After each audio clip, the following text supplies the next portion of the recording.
Good evening, and thank you for joining us on this Wednesday night. We begin tonight with the war between Israel and Hamas escalating around the besieged Al-Shifa hospital in Gaza City.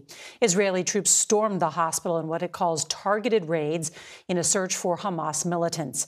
Israel Defense Forces interrogated people inside, but say they have not found any members of Hamas and found no evidence of hostages being held there.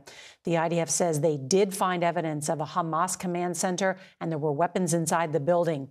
Israeli Prime Minister Netanyahu today promising to bring the hostages home and said there is no shelter or refuge for the Hamas murderers. And for the first time since the beginning of the war, fuel trucks were allowed to enter Gaza today. Israel is blocking the 6,000 gallons from reaching hospitals, saying the fuel can only be used by UN groups that are delivering aid. CBS's Debora Patta will start us off tonight from East Jerusalem. Good evening, Deborah. Good evening. National Security Council's John Kirby said today that the U.S.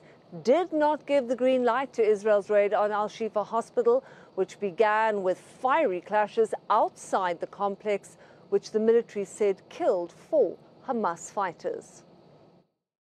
The target, Al-Shifa. The decision to send troops into the hospital, marking an escalation in Israel's offensive in Gaza. When Israeli soldiers finally entered, not a single shot was fired. There is an AK-47. But they say they found proof that Hamas was operating there, showing this as evidence. These weapons have absolutely no business being inside a hospital. What they did not show were any Hamas fighters, and they made no mention of the tunnels they've repeatedly said double up as the group's command center underneath the complex. Also inside the besieged hospital, civilians seeking refuge and critically ill patients, their presence fueling international calls for a ceasefire. A place of healing turned into a battle zone. And here, continuous shooting that we have now. But again, it's totally a scary situation.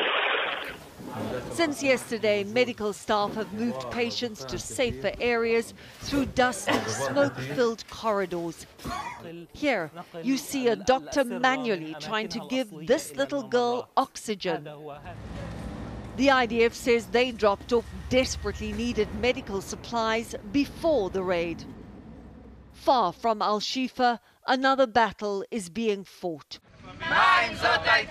Worn out and angrier by the day, the families of some of the more than 200 people taken hostage by Hamas demanding their government does more to bring their loved ones home. We want answers and action, Netanyahu's Sheli Shem-Tov said.